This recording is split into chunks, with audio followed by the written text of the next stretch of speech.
All We're right. back. Well, it'll take a minute for the chat to catch up, but welcome back to the Varietals Lit Games.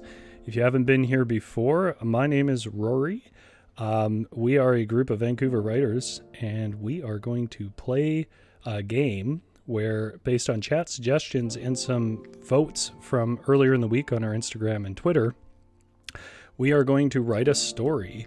All the stories have been really good. So I'm expecting today to be no different. And we're going to stick to a genre, which I'll announce in a minute because it's based on votes.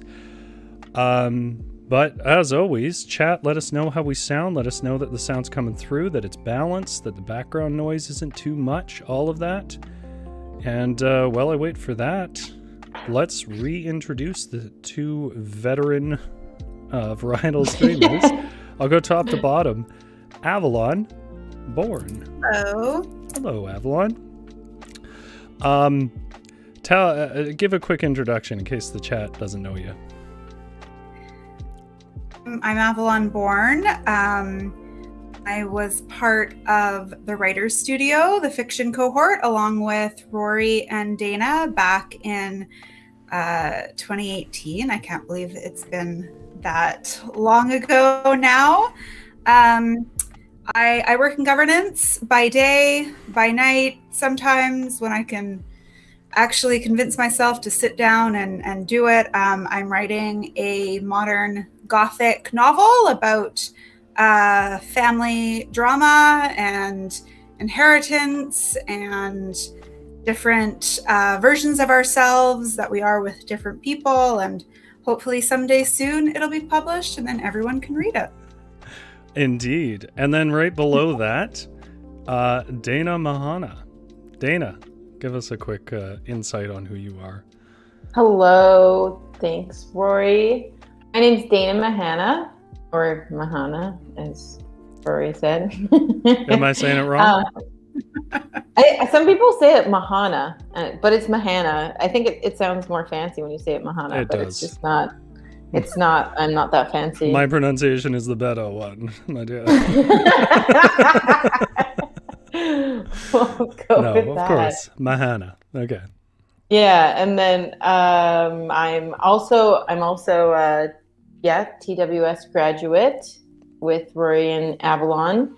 I'll be doing my MFA at UBC this fall. It's the optional residency program. I'm also working on a book. It's a memoir, and it's based on some of my experiences when I was living in Ghana as a reporter. I was there for 10 months, and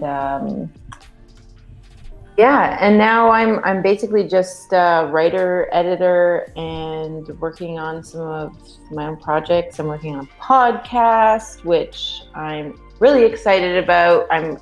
I've been co-producing it with my friend Maggie, and it's about decolonization. And hopefully the pilot episode will be up in about a month or two. Awesome. Yeah. Awesome. Yeah, your book's a trip. As a person who has read some early drafts, your book is a trip. I certainly hope that both your books get a chance to get out to the public. Worst comes to worst, we can figure something out. They'll get to read it eventually.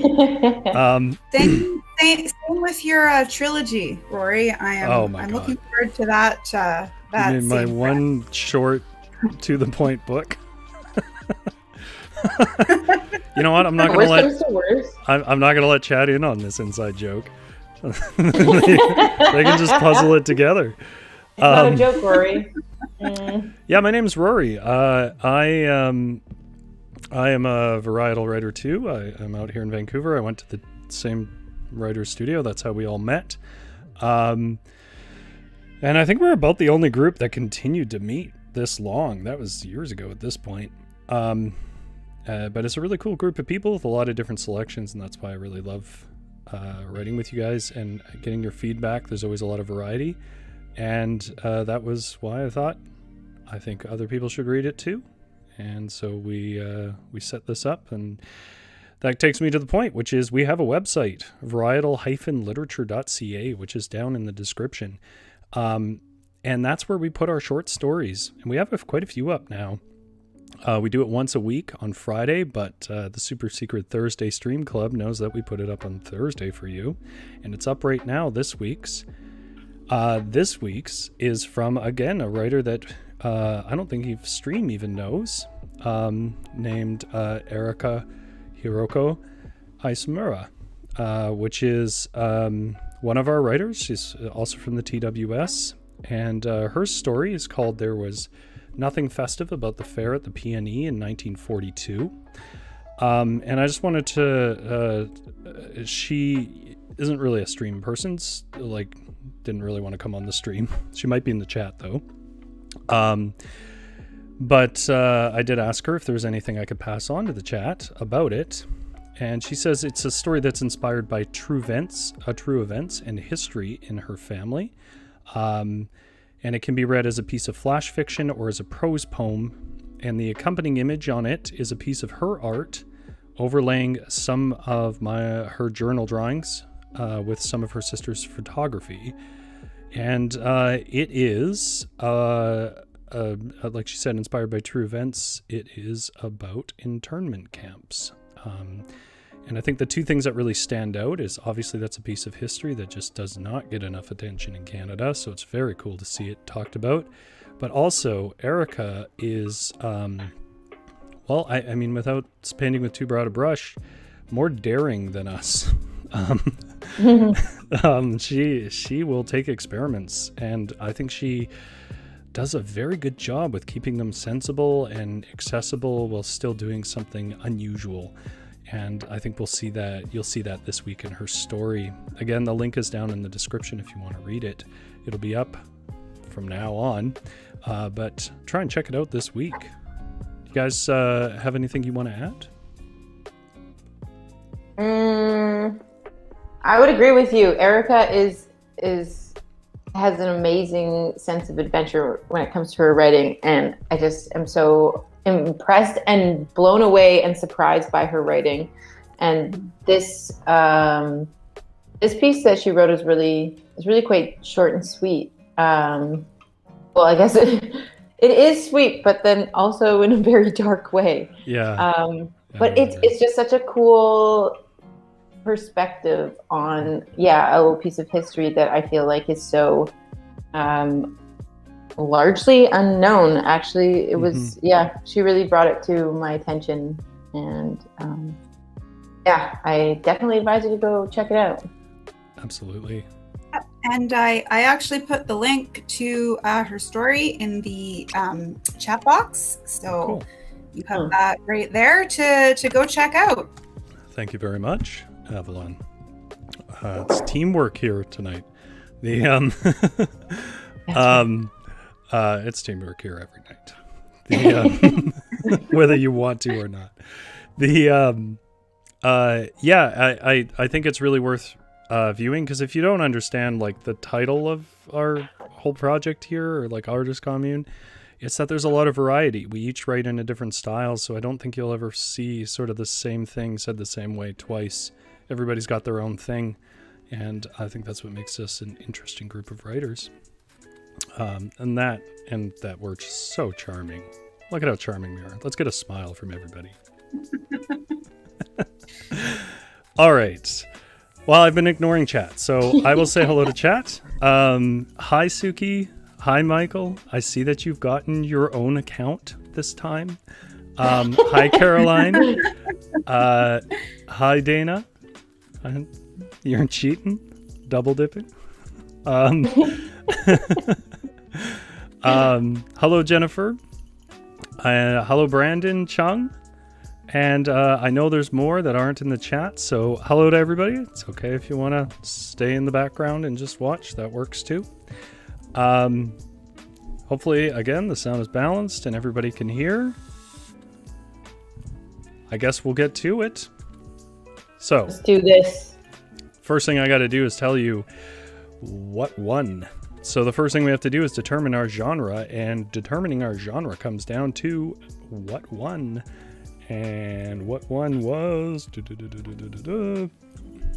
horror. Which I take to be inclusive of everything from slasher to ghost stories to anything with a spook to it, in case people are wondering what to expect. So just to reiterate how the lit games work these days, because we're always trying to change it up.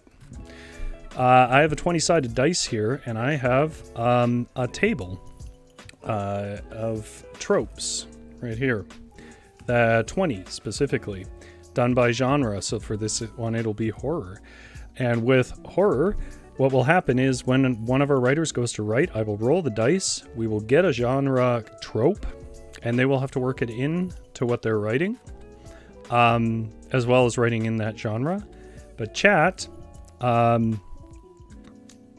you also need to kind of add in stuff and complicate our lives. I mean, I really think the point here is to make our lives difficult. So that's your responsibility. Watch us struggle. Is to watch us struggle. Mike says I'm looking sharp. I think I'm moving in on your man, Avalon. Watch out. Yeah, watch out. I'm a shark. The because I am gambling that Avalon, you have the most experience with reading these kinds of books, ghost stories, whatever they may be, I'm throwing you into the deep end first. Oh, okay. Oh, damn. Which means I'm going to have to roll that dice. Do you do anything lucky with dice? I mean, I would suggest blowing on them, but I think Well, that's go ahead, just blow on it. The time of COVID. It'll all have to be virtual. Oh, okay. So you're telling me to blow my own dice. All right. Yeah. That's a good quote. That one will have to. You have to see That'll be our sound bite for. Just to be clear, there's an option when you set up these streams of, is this meant for kids? And I've always ticked no, so you make your own choices at home. All right, our first roll is 7, and 7's trope for horror is underwater foot grab, which means during your writing, you have to get an underwater foot grab in there. Nice. For some reason, Michael has said zombie Laura Dern. I'm guessing he's saying you need to work in Laura Dern. If chat doesn't know Laura Dern is the lady from the first and briefly third Jurassic Park.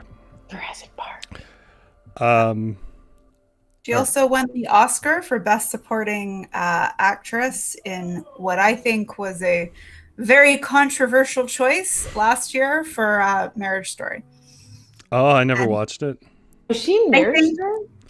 Yeah, she's the lawyer for Scarlett Johansson. And I think Mike is adding that in there because perhaps an unpopular opinion. I cannot stand Laura Dern. Oh, wow.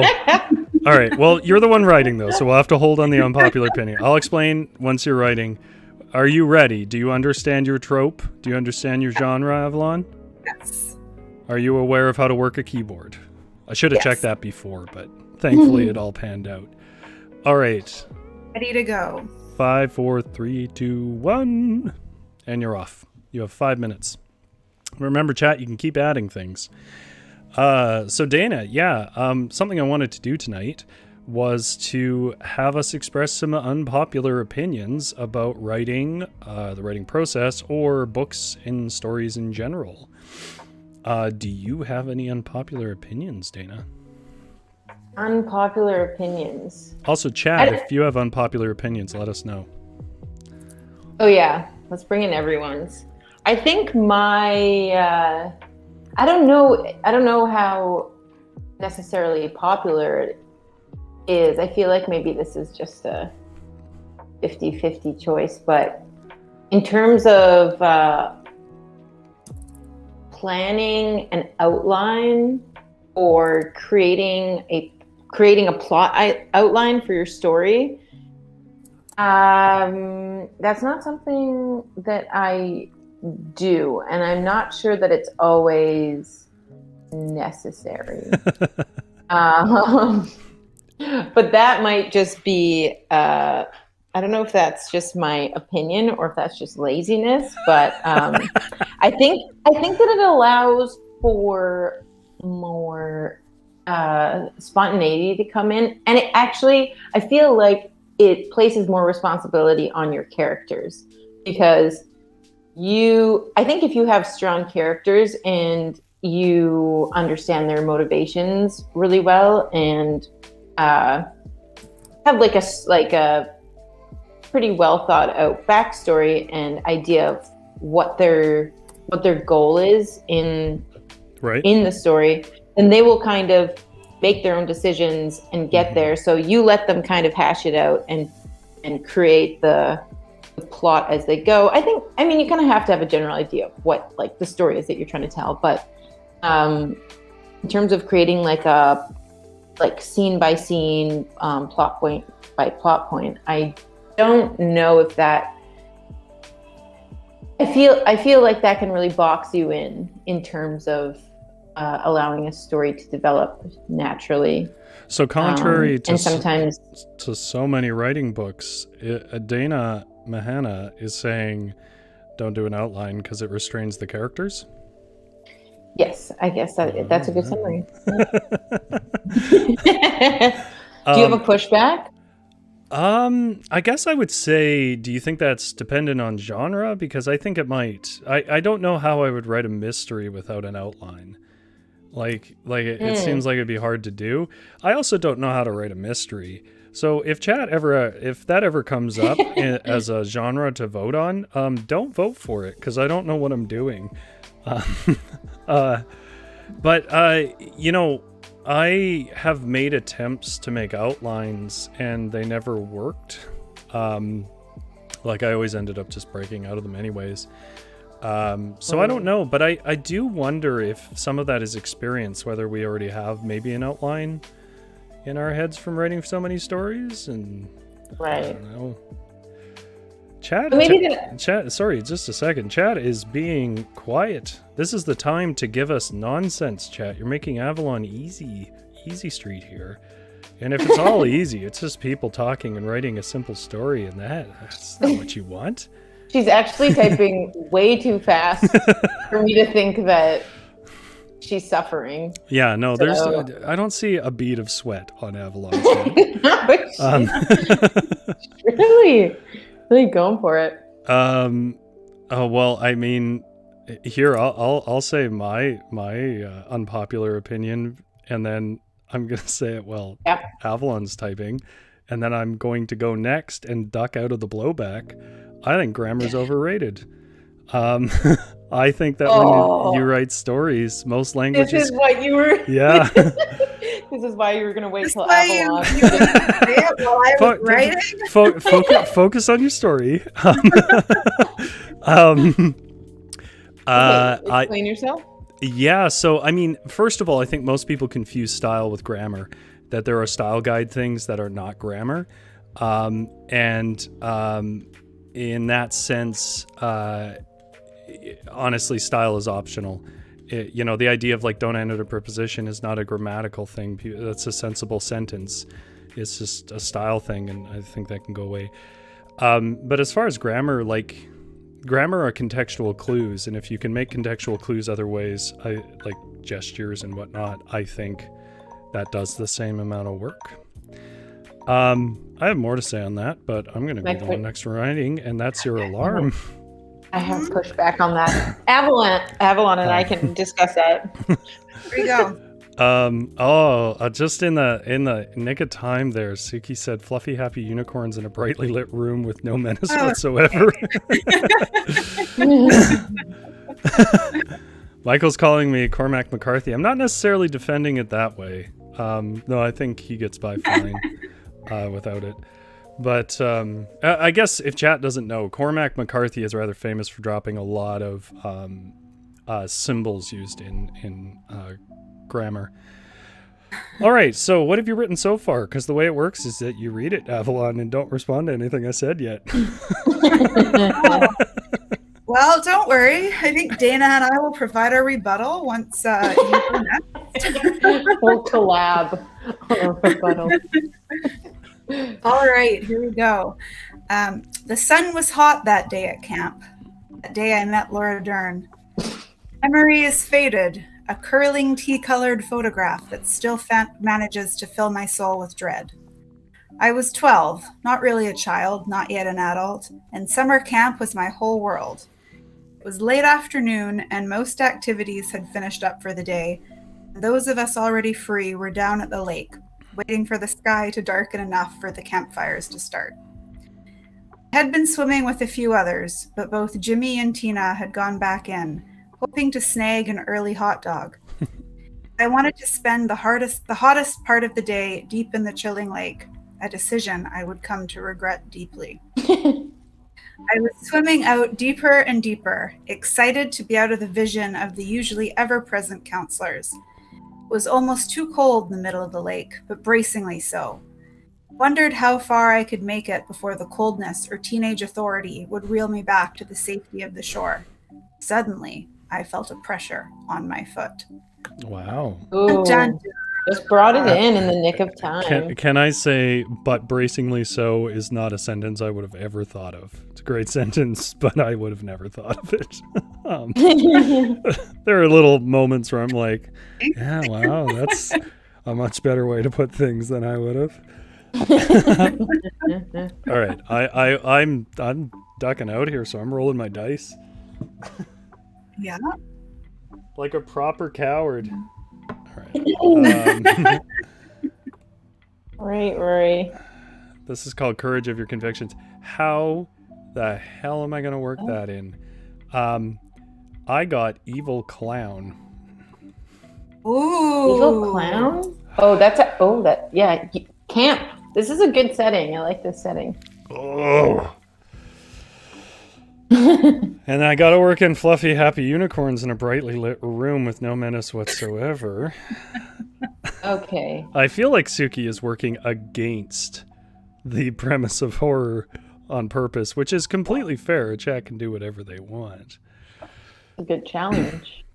Also, Suki, there is nothing pedantic about talking about grammar. All right, I'm setting the timer is what I'm doing. All right. You guys have fun talking about whatever it is you choose to talk about. Whatever it is. Okay. Underwater circus from Mike. Underwater circus, a unicorn, and what was the other thing? A creepy clown. This is going very like circusy. So talking about grammar. Okay. Yeah. Just let me turn you guys down a bit here. Sorry. So I think Rory did say something interesting about using grammar to sort of set up context and that you can kind of derive meaning from context. And sure. But I think what grammar also does is it provides you with structure to help you communicate what you're trying to say and to help articulate what you're trying to say. And I think you can, depending on sort of the story that you're writing, you can also use grammar, particularly with dialogue to connotate something about your characters. But I think to view grammar as something unnecessary runs the risk of leaving too much up to chance for your readers. And as much as authors say, like, whatever you interpret, I don't think we really believe that. I think we know what we want people to take away from our books. Often someone will say something that sounds really good and you're like, yeah, that's what I meant. But I think most of the time you're like, no, that's no. that's wrong. You're We wrong. tend to keep it to ourselves. That's my take, Dana. What do you think? Yeah. So I would agree with that, and to add to that, I would say that I'm all for breaking grammar rules as long as you actually know them and you're doing it in a either a strategic way or a way where it is actually creating style or adding a tone, or you're experimenting. But I think otherwise it's very distracting. I find bad grammar really distracting to read, and also confusing. Yeah, like I think that it can change the meaning of what you're trying to say, or distract from it, distort it. And I think that grammar, if you understand how to use it correctly, then breaking it, I think you will do it in a way that actually contributes a lot of character or shape to your story, rather than just being something where you're like, I'm trying to figure out as I'm reading, is that a mistake or is that part of the story? I think that's probably bad grammar if you're having to ask that question. I my pushback. agree with that. Yeah, I think it's, before you can break something, you have to know how to build it, right? And I think if you are able to write something with that proper structure in place, then you know where you can perhaps remove some of it or change some of it without losing what you're trying to say. And with Cormac McCarthy, who I think before we got before we started the YouTube, I was explaining my strong dislike of Cormac McCarthy a little bit. He doesn't use punctuation. He doesn't use any of the usual grammatical markers that you would have in a book to help the reader understand. And I find it especially frustrating with dialogue because I never know who's speaking. And, maybe that's some artistic point that he's doing, but it's one that I find incredibly frustrating, and that just completely takes me out of his books. That's so funny you say that, because a certain Michael Eglin, am I saying it right? Because he is when he's reading dialogue and has no clue who's talking. That is also a distracting point. Yeah, it is. I mean, you'd think that Cormac McCarthy would have an editor who's kind of onto that, but maybe it is like, he's being vague on purpose or something. Yeah, no, I think and there's lots of school of thoughts, and I think it's also important not to use grammar as an indication of intelligence. I think that too often Western countries, colonial countries have used language as a token of superiority. So, when I'm talking about having good grammar, correct grammar, I'm talking more about comprehension and being clear in what you're trying to say, and for the reader to take away. Not like, oh, you ended your sentence in a preposition, you dolt. Like, no, I don't really care about that. I think it's more, like, I'm just not going to use commas. Like, great, I have no idea what this paragraph means. So, and I think Nathan says here, I think the distinction is between formalized, dare I say, academic grammar and grammar as such. And I think, I think that's probably a good way to look at it. I mean, there's definitely a difference in how you would write for an academic paper or, a business report or a novel, and the grammar you use is going to be very different. And so I think it's thinking about what kind of grammar you are going to need for what it is that you're writing. All right. Do we have anybody left in chat? Oh, cool. We do. Okay, good. Well, you were really under there. You incorporate anxious mother-in-laws into your section there. I actually didn't hear anybody say mother-in-laws. Sorry. Oh, I missed that one. I think you had the volume turned down too low. Probably. No, I didn't actually turn the volume down. I have yet to work in the unicorns, but they're on the docket. Anxious mother-in-laws. You're gonna have a hard time doing that. So I will read what I've written, and then I will do the pass-off.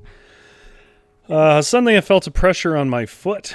I pulled my foot back and it slipped loose. I yelped a bit and the beach patrons didn't seem to notice. I was compelled to shout, "Probably just the seaweed." They heard that and turned and said, "But it's fresh water." Then they laughed and turned back to the barbecue. It made me nervous to look down at all, but I looked down and the deep black void stared unflinchingly back. I breathed a sigh of relief, but then the void took the shape of a large constricting eye.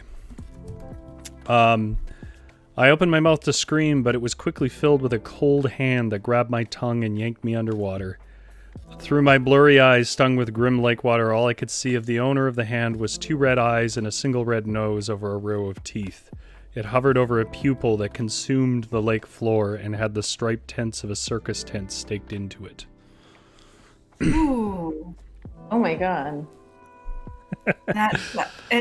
It's funny, Rory, that you had seaweed and then you had people yelling that, that it's a lake. Because I saw you write seaweed and I remember thinking to myself, but it's a lake. Caught himself. That's just the level of genius I'm operating on here. All right, Dana. Hopefully that gives you some idea. Oh my god, I've got unicorns, non-menacing unicorns, and an anxious mother-in-law to incorporate. I mean, we got to incorporate it at some point. We could do it like the romance story and jam it all in the end. We also have awkward first kiss between 2 brace-faced campers. Oh, okay. I think you might have to have 2 scenes. We might have to have 2 threads. Because it'd be weird to just propose an underwater pupil covered in a circus tent and then... Anyways. Are you ready for your trope?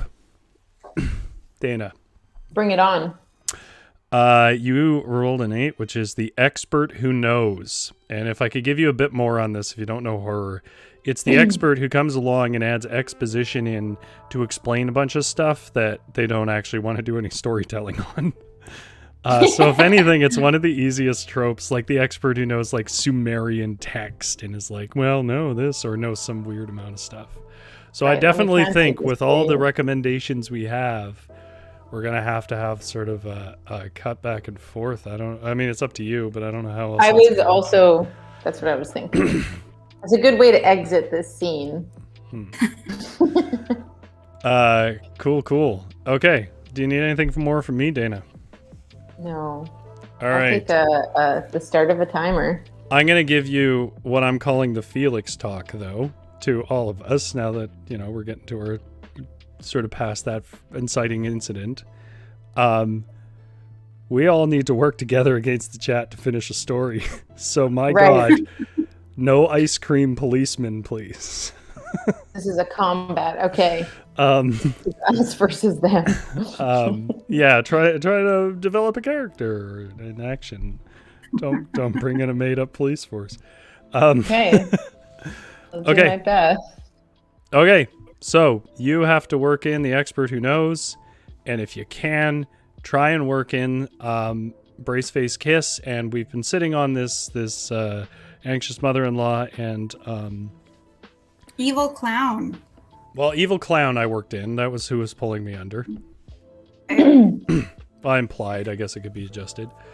There you go. And the unicorns in a very safe room, which I feel like is the most optional because I think it was done a little tongue in cheek.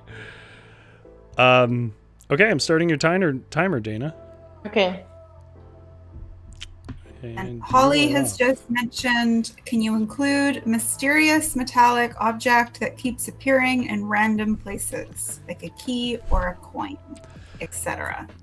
Oh, wow. I mean, that's probably a little more doable. Oh. All right, so what did I miss? I mean, I heard the comment from Nathan. So Nathan has like a PhD in he's getting his PhD in philosophy, so it makes sense that he would make that distinction. Especially since the last 100 years, philosophy of language has been the big thing. Michael says not in this house, Rory. Cthulhu's Eye. It very well could be Cthulhu. I like Cthulhu stuff. I don't particularly like Lovecraft as a person, and I think his writing's really cheesy, but it's the weirdest contrast for me, and anybody who doesn't like it, I understand. But I feel like he does a good job of creating a world of horror that I've never really seen recreated that I kind of related to more. Like, I don't really believe in ghosts, and so ghost stories don't really creep me out. And I feel like, the other big thing is like violence, and I don't know, that just kind of gets old. But I've always kind of taken Cthulhu and the Void and all of that to be sort of metaphors for depression and anxiety, like things that I did understand in that kind of Gothic tradition of representative of internal strife.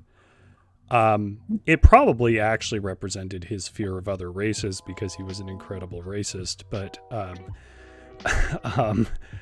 I will take from the books what I can. So, I mean, it could be Cthulhu. That could be where I'm getting it from.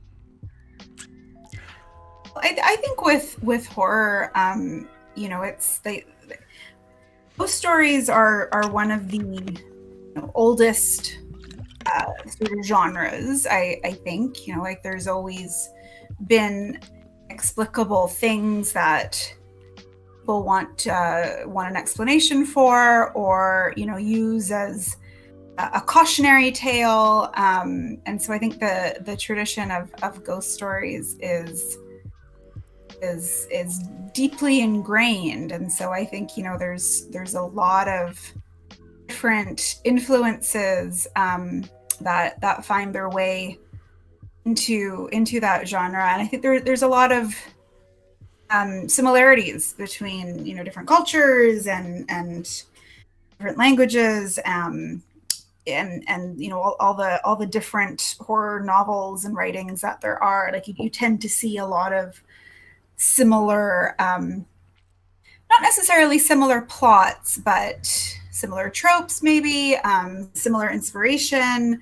And I think there must be something that we like about it because it's such a popular genre. Yeah, it is. Yeah. I will say, like, I don't usually go that much in for horror. Like, I think I probably have the same rules of any genre that I'm not, like, an absolute fan of, which is, like, it better be a good story. Like, I watched the Haunting of Hill House miniseries on Netflix, and it was a really cool story. I mean, it's based on a book, but it's a really cool story, or a rendition of that story. Absolutely terrifying, but it was worth it to get through it because I like that story. But there's lots of things where I'm like, meh. I'm like, it's not worth it to me. The way I might with like a revenge action flick where like he's taken a great movie, a great story. No, it's incredibly stupid, but like I'll watch that. So like, I don't think I'm a fan of the genre in that sense, but I do like stuff from it. All right.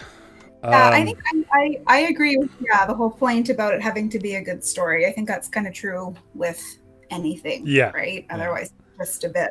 Like you either have to be a super fan of that genre or it's got to be great, right? What are we Stinky missing? has said Lake Seaweed Police Protection Unit. I'm also hoping that this might be tongue-in-cheek. But This is freshwater. Why are there?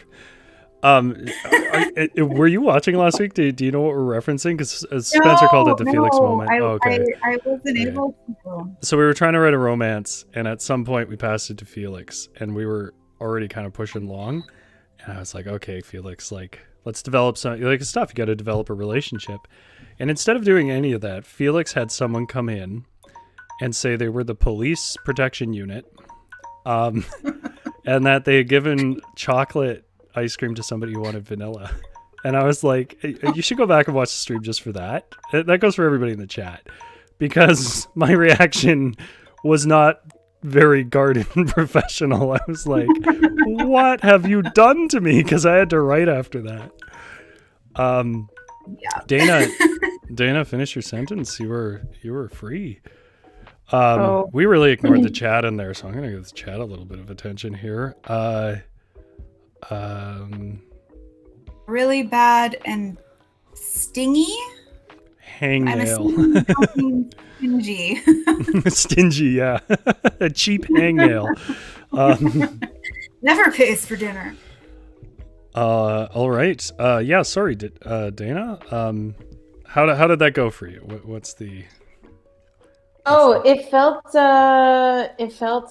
like I was moving really slow with the actual writing part, but I had a lot of thoughts and ideas formulating in my head of trying to like incorporate all these different ideas. I got one in. Oh, good. One of the things. I find that's the way it goes for me with this. Is like the first 4 minutes are me like, I don't know. and then at like minute 4, I'm like, no, I know how to do this. But then I don't have time. Yeah, and then I was like, now I'm like, what? It's already ringing? That didn't feel like 5 minutes. That's the thing. It's a real time warp in these situations. All right. Well, why don't you read us what you have so far? Okay, so we ended on the underwater circus. So you can kind of take this as a bit of a break, I guess. Maybe I'll do a little... Well, every writer has their own indicator. Here we go. I do 3 asterisks. Oh, you're doing what is that? That's a tilde? good. What do you call those? I don't know. It's a squiggle. Yeah, Squiggle. no, the squiggle is what it is. That's a That's squiggle. official. Scene break. Okay, I'm gonna read this next bit. Hey, no purple making, Counselor Chad screamed through the fading light of day. Oh my God, run! Sarah and Ronan pulled their hands away from each other's faces as their lips caught on their braces. They jumped from the tree and ran back towards the cabins. Come to mine, Ronan Shout whispered as they rounded the last of the buildings. Counselor Chad was far behind. 2 teenagers crept into the empty boys' cabin and closed the door softly behind them. Phew. They looked at each other awkwardly. It was a real... Well, you got the chat suggestion in, which makes me happy. I will say we don't have the expert, so we're gonna have to figure that one out. But I'm glad that we're getting some chat suggestions in here, and hopefully that sort of triggers chat to give us more. All right, I guess that's Avalon up next then, eh? Sure is. Good luck there. All right. You've gotten a 3, and a 3 is "don't go there" in quotes. So I don't think this means like "don't go there." I think that means like "don't go down there" or "don't go to the graveyard," and then they do it anyways. Okay. Any last thoughts here before you blow us away with how you're going to turn this? No, I think I've got a decent idea that'll hopefully tie things together a little bit. That's good, because Nice. we got 2 things. One thing's written in the first person, and the other's in the third. So we're experimenting. Gonna be fun. fine. It's We'll all be going to fine. come together. We'll be fine. It'll It be another. always does. It always does. Yeah, no, that's definitely what people say. It always comes together. That's what we just say. Yeah, that's what we say, Before and then we it end comes together, and it does it. It usually does. and never let anybody read it again. The all right, I have my timer set. When you're ready, Dana. That was Avalon. Or sorry, Avalon. I'll have to you forgive can. me. I'm constantly dumb. The well, now that Avalon's back in there, I'll talk a little bit more about grammar. The Man, I really was able to checked out. I couldn't Yeah. hear anything you guys were talking about. we didn't talk about grammar. I did missed it. very successful at avoiding the topic.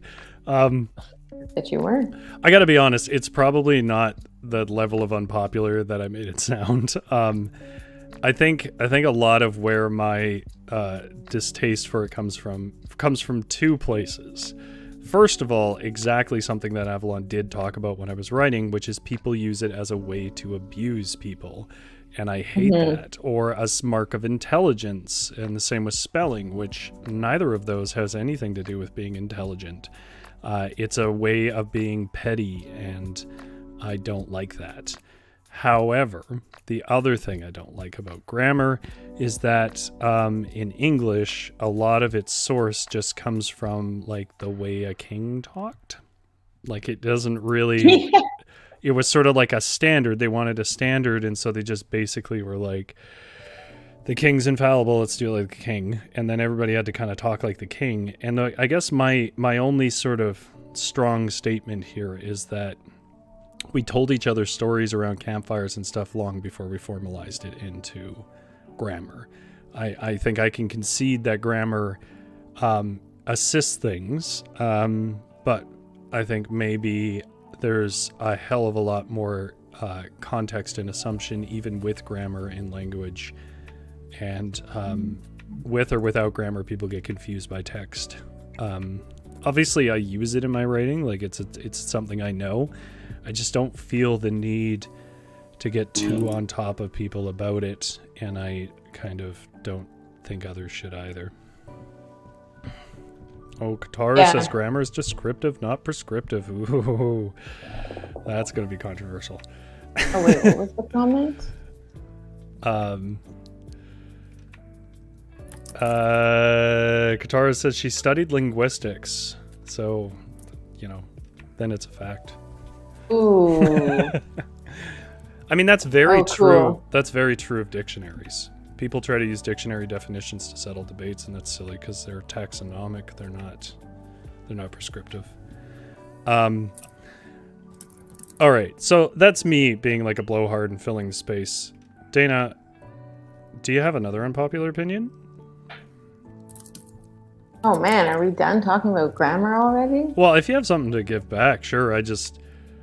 I'm sure 40% of our audience is interested in this, so I didn't want to make it the whole stream. Oh man, no, I think,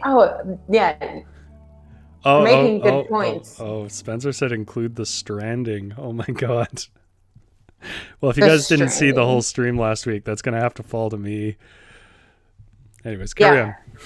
I am not getting that reference, but oh wait, we do have in case Avalon is bringing the clown in right now, can the clown seem evil but just be misunderstood? With its teeth and dragging it into the deep? Nothing's just evil because they're evil, are they? There's always a reason. Yeah, the stranding is an undefined world-ending event that we used in their romance novel. We never quite agreed on what it was. Yeah, sorry. Okay. I didn't mean to cut you off. No, that's fine. Grammar. Yeah. Okay, actually, I'm going to move on to an unpopular opinion. Okay. I don't know. I feel like I have...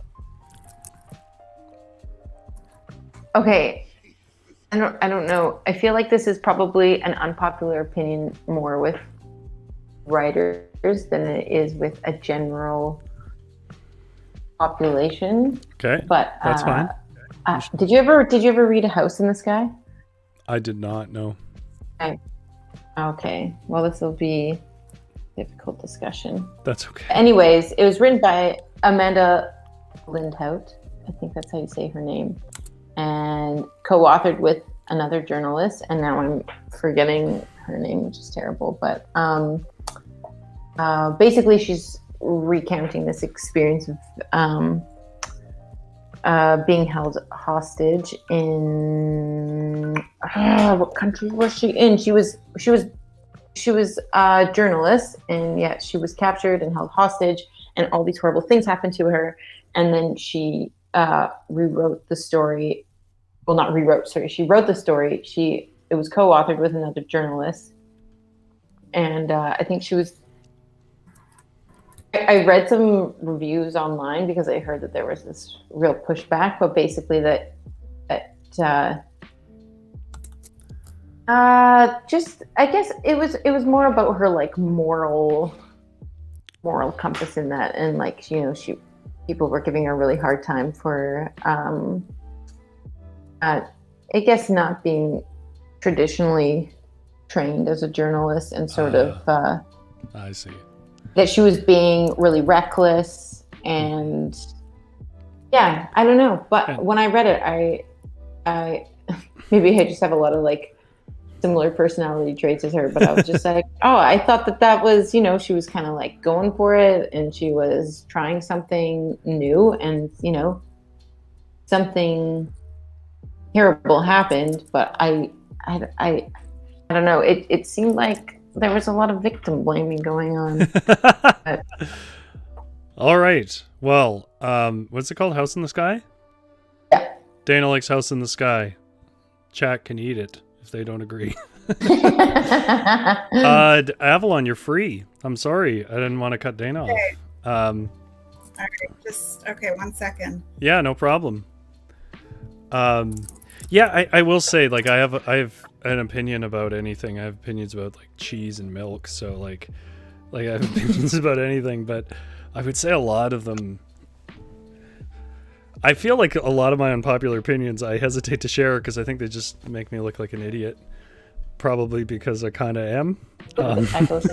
Like if all my opinions give that appearance, I feel like there's a message that I should be taking in that. This is the appearance you think that it's having, so it's not necessarily true. All right, Avalon, let's hear what you got so far. Right. Okay. Man,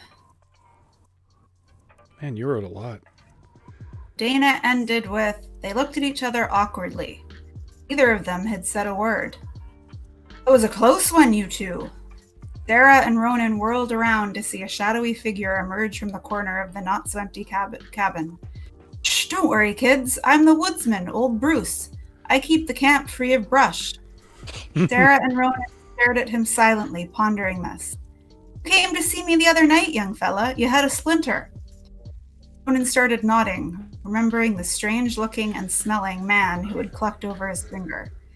His eye had been caught by a shiny coin the man wore around his neck. Looking for this, were you? The man pulled the silver coin from his dusty flannel shirt. Ronan took a tentative step forward. Could give it to you, but I shouldn't. See, it takes you to that magical place. But not all magic is good, and the place where he resides tends to be on the far side of good. Sarah found her voice. What magical place? Where the popcorn always has enough butter and the lions roam free, but it's you jumping through the fiery hoops, and the ice cream is always just a bit too melted. It's where he resides, with his pom-poms and big red nose. Popcorn, Sarah and Ronan spoke as one. It is delicious, but don't go there, youngsters. He'll never let you leave. He's already got one this summer, and he's not one to stop at one. The two looked at each other again, and then reached for the coin. Oh, well, this was pretty good. Wow, you tied a that's lot cool. of things in. Yeah. For reasons that I don't know, Michael says let's do abortion next. I'm gonna say a maybe on that. I think it's in her response to Spencer's comment where he says, the best time to share your unpopular opinion now while being recorded on YouTube for the whole world to see eternally. Oh, yeah. You know what that reminds me of? There's an episode of The Simpsons. There's a really quick little clip where they do a news article, and then right at the end, the news announcer goes, coming up next, which god is the true god? Find out. And then it just cuts away. All right. So that's me then. Yeah, it's you. And we still have Hangnail, Unicorn, Anxious Mothers-in-Law. Anxious And mother-in-law. I think there was also a talking cat who gives a suspicious prophecy for the future. One I think I can work in. I don't know where I'm going to get Anxious Mother-in-Law. 12. No cell service. That's my trope. I've seen it. That's a classic trope. Oh. All right. So we've established that our opening character was sucked into the void. This woodsman with the coin that he's offering to them says that that person is gone and he's going to get other people. And now I got to make something of that. All right. Also, there's a list of like That's 10 right. things we have to work in. Okay, well, you know. Use the coin, Rory.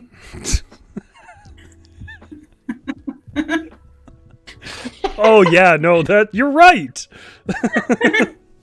It's all done. Why didn't now. I got think it. of that? Yeah, I don't need the rest of you. I'll just write it. The coin's the key. Oh yes, and the misunderstood clan. That is humming in the back of my head. I have a way I could make that work, but that depends on what other people do with this clown. Okay, I'm gonna go. Oh man, what was my trope, Avalon, that I missed?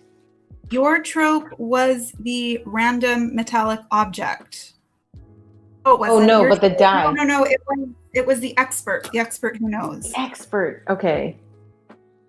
So I brought him in. I mean, he's kind of an expert on the woods, at least. Well, it sounds like he's kind of got that magical quality where he just has this sort of like omniscient knowledge of everything, which is the perfect character. I think, And he really, we're actually doing pretty good with incorporating the suggestions. it's not bad. I mean, the thing is there's always more than I feel like I can even fit into one short story. So, on my own. So thank God I've got teammates. Yeah, I think we'll be able to do it. Okay, are we still doing unpopular opinions? I don't think. Well, I mean, Spencer made that really good point that, you know, telling your unpopular opinion on YouTube where it's recorded forever. Now I'm a little okay. Maybe we should take things that are a little bit more consequential. So, opinion on milk. We'll go with that. Positive. I like oat milk. Right there with you. I'm on board with that. Do we have Is to it make milk? this writing theme though? It's not milk? Do we? Yeah, I think we should. We should probably incorporate milk into the story. So Rory, We can't just randomly talk about milk. Milk. This is not how this is. Suspicious cat. And it can be any kind. Yeah. It can be oat milk, almond, cashew. We've got cow, goat, Soy. sheep, soy. Milk of magnesium. What is that?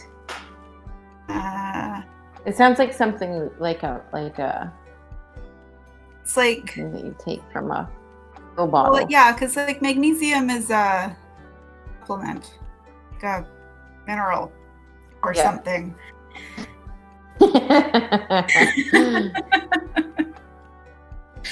It's not a milk. Just like oat milk. It's in the same category, though. No. Same category as oat milk. Jennifer's unpopular opinion is that Halloween is the worst. I mean, there's unpopular and there's wrong. There's just wrong. No. Yeah. I actually... Sorry, Dana, go ahead. Okay, and maybe I love that that's such a strong statement. I maybe wouldn't say it's the worst, but I'm not a Halloween fan. No, neither am I. Wow. That's so... There's 3 of us here. Anyone else want to raise a hand for not loving Halloween? Because I don't know. I've just never really... I just have a lot of memories as a child, like crying during Halloween. No, it's just cold. Yeah, and I've never been very good at costumes. I don't like wearing costumes. It just seems like a lot of work and you're uncomfortable. So like whenever I've ever had to dress up for everything, I always just wear pajamas and then invent some story. Yeah. A character who wears pajamas. Plus, I really don't like scary movies. And Halloween, this is very in line. Seems to be around that. But I think Halloween is like, I think people fall into 2 camps. Like either they get really into it, or it's just not their cup of tea. Yeah. Suki makes a very good point that Halloween has chocolate. Yeah, but so does Easter and Christmas and literally every other holiday. Yeah, it is funny that Halloween is like, it's about candy, but it's like every holiday is about candy. Every holiday is kind of just an excuse to eat, I think. Yeah. I mean, which I'm all for. But... Oh, wait. Also, Suki also has a correction. Magnesium is a chemical element. Thank you, Suki. Okay. So now we know that. So Rory could also incorporate a chemical element if he wants. If he's not feeling overwhelmed. I think magnesium has a lot of potential. So I'm gonna add that to the list. I also really like Mike's statement. Tuesday has chocolate. Exactly. Yeah. You can make your own holiday. You can have chocolate whenever you want. Yeah. And the store has chocolate. Yeah. That's right, Jennifer.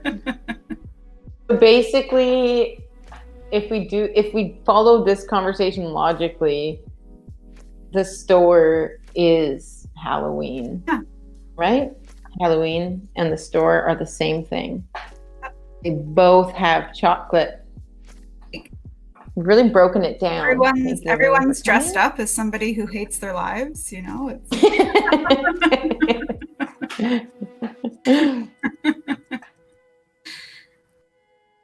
Yeah, when I was working retail, like when I was in high school and university, and I'd have to work on Halloween, which was already a bummer because, at least like when, you're a teenager, you have parties on Halloween, so you could go to that.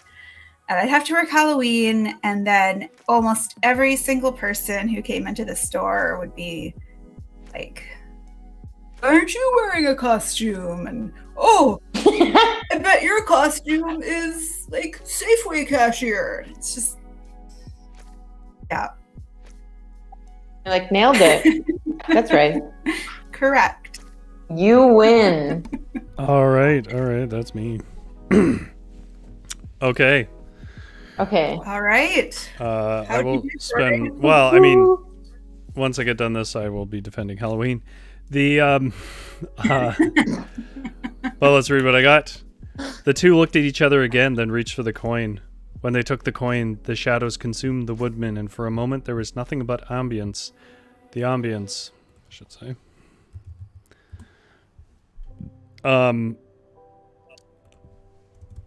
Of a setting sun through the cabin windows. Then the shadow began to glow pink, and a small half-door revealed itself. Rather than a lock, there was a coin slot. They dropped the coin in, but the necklace thong hung out, and the door clicked and opened.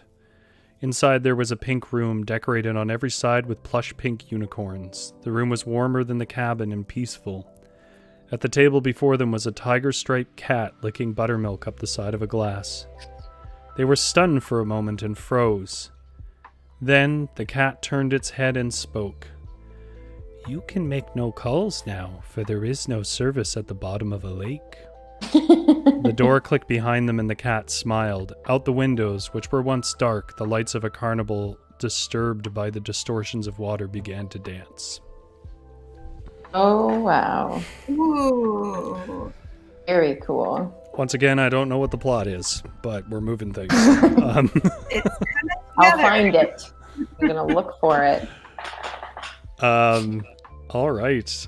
I guess that's Dana. Yeah. It's me. By the way, I completely forgot my trope until the very end, and I think it shows. I still have my old trope, so does that mean I have to try and bring it in here? I think Avalon worked it in for you. That's right. Yeah, you did. Okay. Yep. Newspaper clippings. So usually there is like, when they're figuring stuff out, there's like somebody with a bunch of newspaper clippings that explain things. But I'm just going to say newspaper clippings because I don't know how you're going to work that in.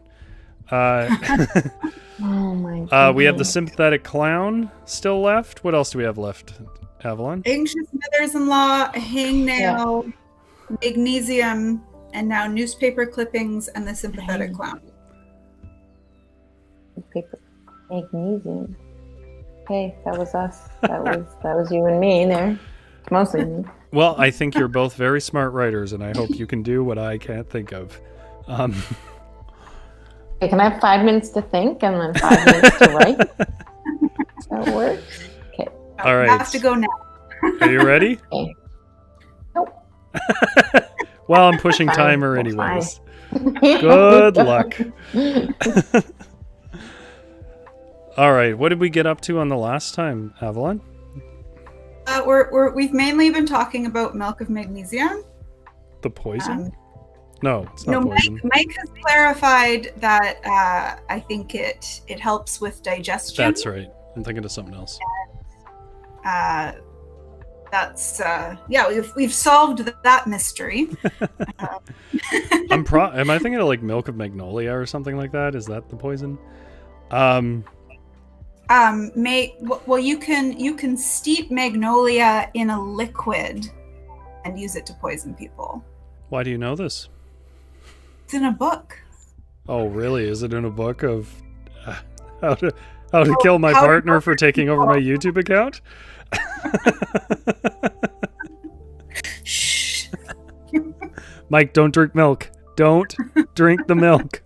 Make your own drinks. Oh, wow. It was a busy chat. Okay, so Halloween. First of all, don't you guys like fun? Second of all, yes, wearing costumes is uncomfortable. But if you have sufficient imagination, it's the one time of the year where they let you be someone that is not you. And what adult doesn't want to not be themselves? So I think that's cool. I think, like, I don't know about you, Avalon, maybe not. But like when I walk out of a movie, especially if it has like a really strong atmosphere, I'm like still in that headset, and I'm like, you know, like if it's a spy movie, I'm like looking over my shoulders and stuff. And I've been doing it since I was a kid, and I've had to kind of restrain it as an adult because it's definitely a strange thing to do. But like Halloween invites that. They're like, you want to be a romantic vampire lady or something like that. This is the one night of the week or year that we're not going to treat you like you're nuts for doing it. I think I do know what you mean in terms of coming out of a movie. For me, it's also finishing a book, and still, you know, being in that world. Right. And I think, you know, that's that's definitely an enjoyable feeling. And I think that's something that great art gives us, or just fun art. It just, to me, putting on a costume doesn't add anything to that. And I think also part of the reason why I don't like Halloween is it just gets messy. It all holidays canceled. I get gravy on things, and I can't. What am I gonna do? Get a rag out just so that I can see people and have make merry? No. I do want to add for Dana that Suki said if you want to be creepy, you can add wartime songs playing on a skipping record in otherwise complete silence. I'm on board. And the other thing about Halloween that I want to make one more point, and then we can being a woman and trying to find a Halloween costume is the worst. It's costumes available, like, right. Unless you're making your own, and that's just not the creative side that I possess. And then trying to find your own costume, it's everyday things except you're in a bustier, and it's just sexy catch-up. I find that. Exactly. Cop, sexy nurse, sexy stripper. It's just I think that's fair enough. I think the appeal for Halloween for me is making my own costume. Like I because I can sew and things like that. That was always the appeal since I was a kid. I made my own costume, made a Borg costume out of like Lego and a skull cap and a bunch of makeup and stuff like that. And I made my own Neo Matrix belt harness for guns to do that scene from the Matrix. Like I did stuff like that, and it was like an excuse to do it, and I think I did like that. But I can see, like, if you're just going to Valley Village and you're buying stuff, that's annoying. Oh wow, time is really starting to fly. My go-to costume is Dana. You were done. Pajama set, and then I say that I'm Brenda Walsh from 90210. Sorry, say that again. My go-to Halloween costume is a onesie pajama set, and then I say that I'm Brenda Walsh from the sleepover episode of 90210. That's been it for years. It's so specific, and yet so lazy. Yes. Just Fleece It Out says awfully suspicious about the fact that you knew how to make a poison out of milk. Michael seems a bit worried. Okay, chat. What are the odds that Michael's gonna survive to next week? Let's see our odds out of 10. 1 being like nothing, and 9 out of 10, being very likely. Well, you're never gonna know because I set up his Gmail account, so I can just log in as him, and you'll think, "Oh, there's Mike. He's fine." And then I would say that. I'm here, guys. I'm fine. This is why you write what you write. Because that is like such a thing that would happen in your books. Like just a ghost account, and they're still getting texts and, "Oh, I'm still sick from work," but she's like dissolving the body in a bathtub or something. And no one ever knew. He just worked from home forever. She had to do 2 jobs. Okay, Dana, what did you get? I feel very upset because I had a very good idea for anxious mother-in-law, but alas. Okay. So we left off with out the windows, which were once dark, the lights of a carnival, disturbed by the distortions of water, began to dance. Okay. The cat jumped from its perch and lapped the final droplet of buttermilk from its chin. It sauntered towards the 2 teens. "How did you find us?" "I told your friend to keep silent," the cat said. The woodsman gave us..." "Wait, a friend?" The deafening silence was suddenly broken by the sound of old wartime songs. A record player in the corner had started to spin on its own volition. It skipped, and it kept skipping. From behind a glass wall at the other end of the room, a familiar figure was visible. Oh, God. I really need to write faster. This is... It's so hard. Like, every time you go into it, I don't know if chat really understands this, but every time you go into it, because...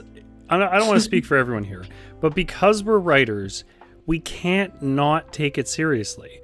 Like you would...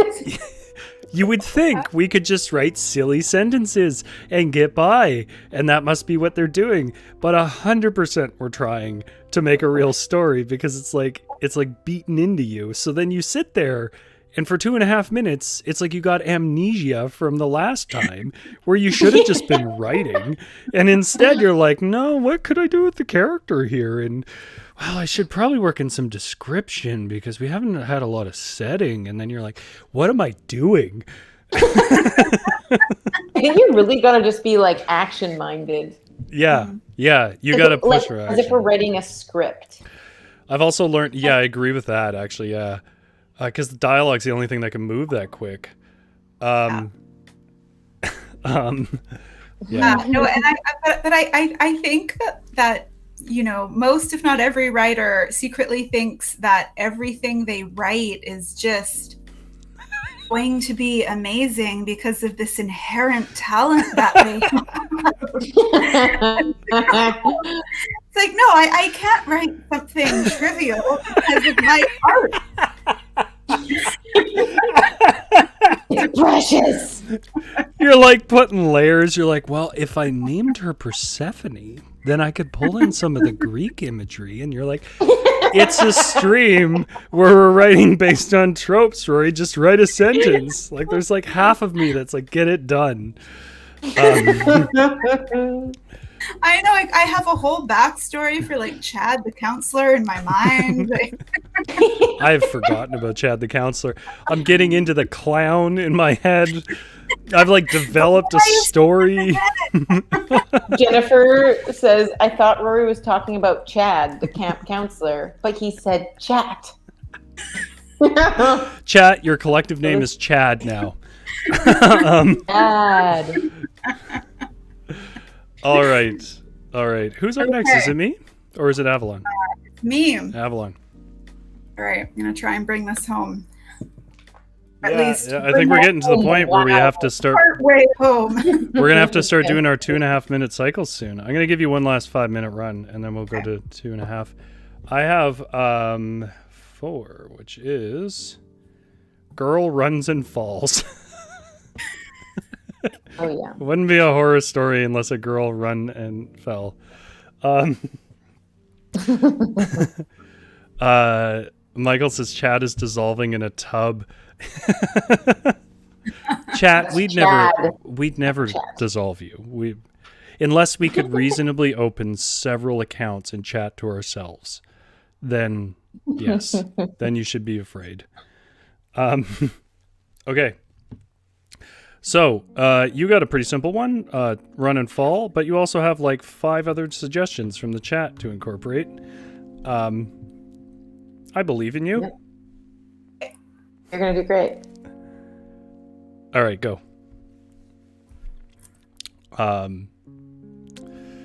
There was something I wanted to talk about, but I want to talk about with Avalon. I don't know exactly if she wants to reveal it yet, but Avalon is thinking about doing something pretty cool that would involve you guys in chat, working you into little stories. So I mean, I won't say more than that, but I think that's something to look forward to. But when we what were you guys talking about? Because I honestly wasn't paying that much attention. I know. I do have to say that one thing that I feel like is a real transferable skill from this live stream is being able to kind of block out. Yeah. Like all the sounds around. I'm so terrible at that usually, and I feel like because of the pressure, I'm like, oh, there's people watching. I'm on live stream. I've got to focus, and so I think I just go into like, this survival mode of tunnel vision, and that's a good takeaway. Yeah, that is a good skill. Pure adrenaline. Yeah. Yeah. I have a tough time filtering background noise too. And it's to the extent that sometimes when I'm writing, I write something that you guys have said. And then I'm like, what am I doing? That's not what I'm doing. All right.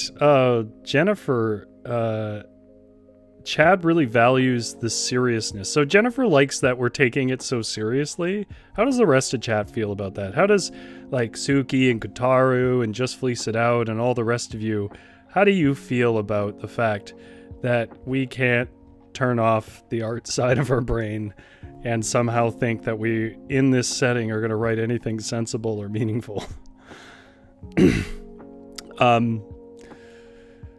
What is your like, going back to somewhat an unpopular opinion, what's like your guilty pleasure movie or book, Dana?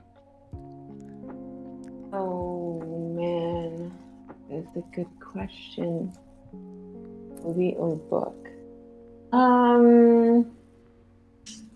Well, yeah, I would say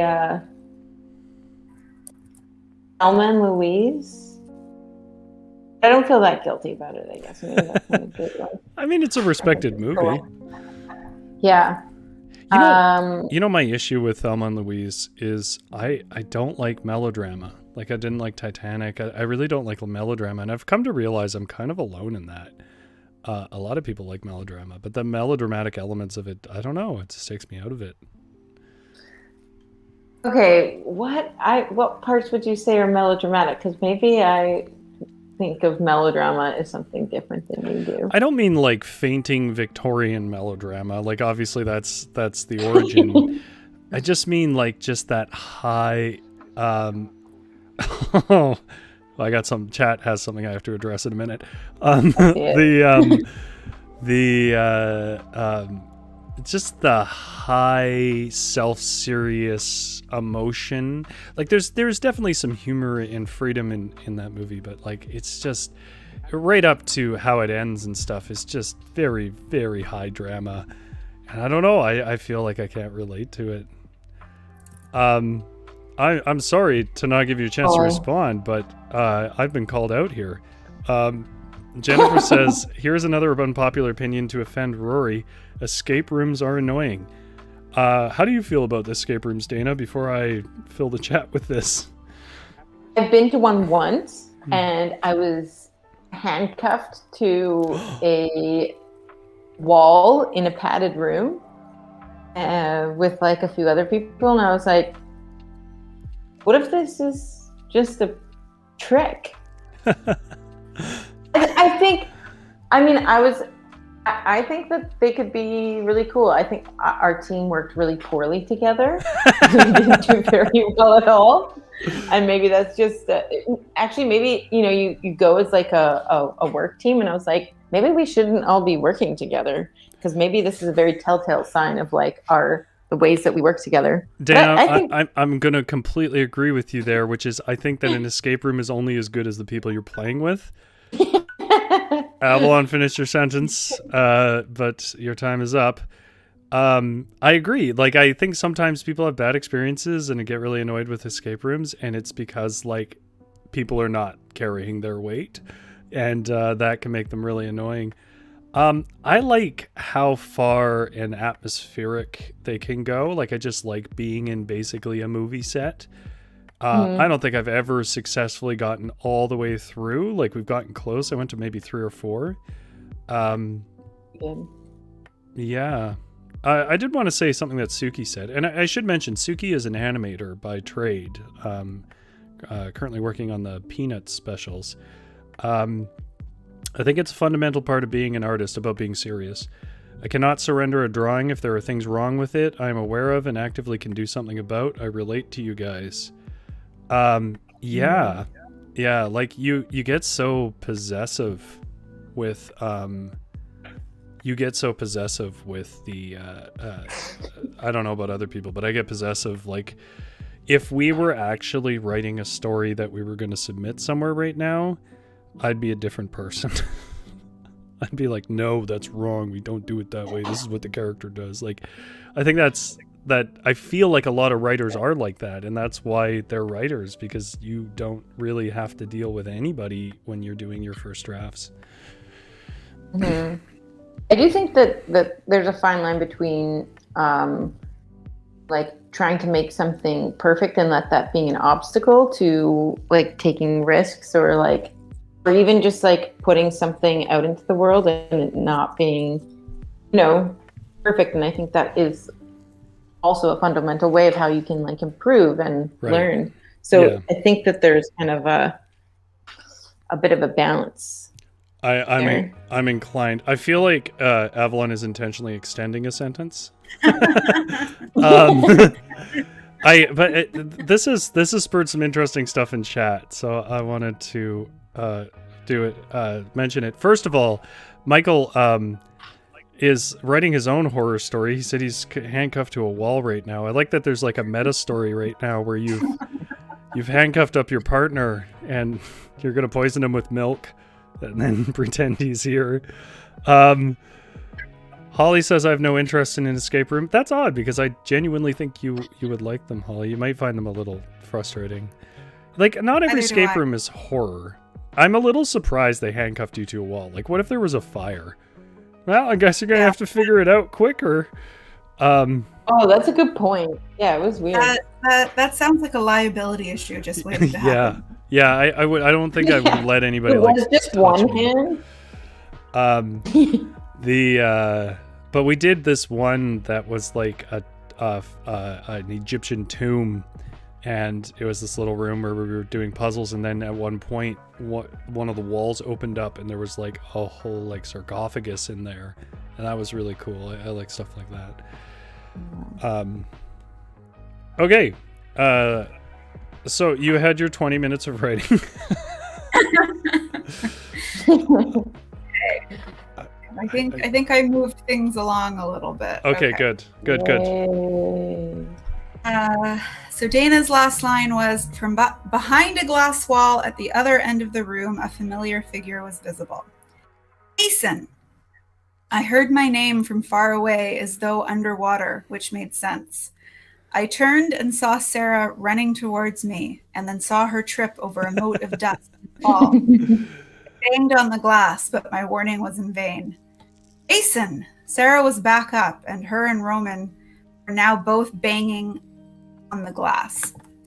I had a sudden glimpse of the time my grandmother, my mother's mother-in-law, took me to the fair and got lost in the fun house, the mirrors twisting and turning.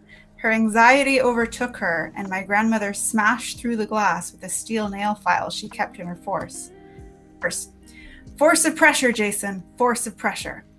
I reached through the pockets of my swimming trunks, and my hand closed around a coin. How did this get here, I thought, as I started smashing it against the glass. The glass started to chip, and I could see the cracks radiating from the mysterious coin. I smashed harder, tearing a fingernail, not quite all the way, leaving a painful snag. But was it stingy?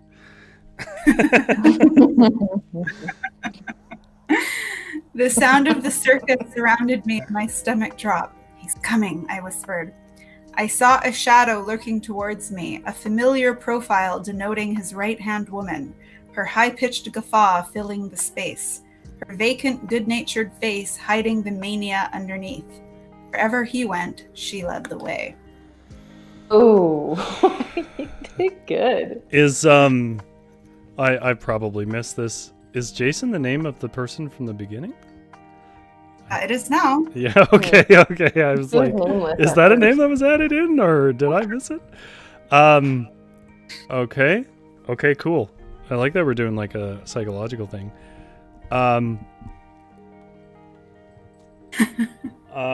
Holly says, burn fingernails, all the horror I need. I hear ya. All right. What is that? So I think it's your turn now, Rory. It is, and my trope is mirror shows other things. And I am going to switch us to 2.5 minutes, and we're going to push towards an ending. All right. Carry on. I feel like, Avalon, you have not expressed nearly enough unpopular opinions, because I feel like you are a hive of opinions, and some of those must be unpopular. A hive of opinions. All right. I know, but some of them are just so unpopular that it might be too unpopular. But I feel like you're always able to back them up, you know? All right. Which is not what everyone can do, so. I will share my most unpopular opinion. And it's that I don't like the Beatles at all. I think they're incredibly overrated. Oh my god. I didn't know that. I'm sorry, chat. She won't be back. And I feel the way about the Beatles as I do about really serious cyclists, in that I can understand what they've contributed to their area, but I still find them really annoying. Okay. What have really serious, and by area I mean like their area of like expertise? So like, really serious cyclists, they have all this gear and all these hand signals, and they freak out about everything, and I get why, and they've advocated for a lot of really great things, bike lanes and legislation and all of that, and so I can appreciate that. And so I can appreciate what the Beatles have brought to music, and they did a lot of stuff. I just don't happen to enjoy any of it. And I know that it's a very hot take, and a lot of people feel very strongly about it, but it's just they have never been my cup of tea. And I remember listening, I think like when their compilation, like when One came out, whenever that was, like it was their, a re-release of like a bunch of their singles. And I remember it coming out and listening to it, and I'm like, yeah, these all sound the same. They're all really nasal. This isn't my bag. Oh man. I haven't listened to the Beatles in such a way that I actually listen to their albums. I just listen to random songs here and there, and I do really enjoy them. All right, that's the end of me. What? It's 2.5 this time. Oh, that's why. Wow. Okay. That felt like 30 seconds. I know. It's so much easier when you're not writing. Wherever she went, she led the way. I said I had felt the pressure of suffocation in my lungs since I came here. I realized I was swimming. The two figures in the distance that were waving at me at the end of the hallway. I didn't finish that sentence, and I'm not going to now. I swam towards them down the hall of mirrors. I felt something slide across my arm, but I saw nothing. When I looked in the mirror, I saw a centipede of arms reaching out for me. Suddenly, I was pinned and my mouth filled with lake water. All right. Okay, this is. Oh no, not Jason. I think it's Jason. Yeah. I think it's Jason. Yeah. I think it's the person from the beginning. I don't know that it really matters at this point. Okay, Dana. Okay. I guess I will give you a trope, but we may have too much going at this point. 6 is let's split up. Oh. The classic strategy. Mhm. I will leave this one more optional. The goal here is to get towards an ending because Okay. I don't want to be here too late for chat. Holly does not appreciate the centipede of arms. I'm with you there too. Okay. Well, horrific imagery is something I can do. A story where that makes sense is not. So I'm leaving it to you guys. Sorry. This is a beautiful art. Dana, you ready? Mhm. I'm ready. Okay, go. Dana and I, living in Victoria, understand the cyclist reference. Centipede of arms. Yeah. Yeah, that's fine. Look, it's horror. It was a lot of like mystery, adventure, and almost a fairy tale, but this is horror. I like how every horrible thing has come from me. Hey, I did the torn fingernail. That's true, and that has been the most horrible thing for chat. Yeah, so the Beatles. You know, I'm not a fan of Tarantino as a person, and most of his opinions are trash, but the I do like his movies actually, but nothing about him. But the he did say at one point that there's two types of people. There's people that like Elvis and people that like the Beatles. I don't know if that's true, but do you like Elvis? That's not Tarantino. That was actually S.E. Hinton put that in The Outsiders. Oh, really? Because it 100% was something Tarantino said. I believe you. Maybe he's just passing it off as like people can have the same idea, but like that was one of the differences between the Greasers and the Socias in The Outsiders. Greasers liked Elvis and the Socias liked the Beatles, and I can't remember when that was written, but I think it late 70s or something? predates a lot of Tarantino. No, I believe that derivative in Tarantino. Who would have thought? The my question to you though was, what are your thoughts on Elvis then? I love Elvis. I think Elvis is absolutely fantastic. Yeah, and I do believe that. Like I think like, and again, like I certainly don't expect anyone to share my opinions, and unlike books, I think I'm a lot more easygoing about music.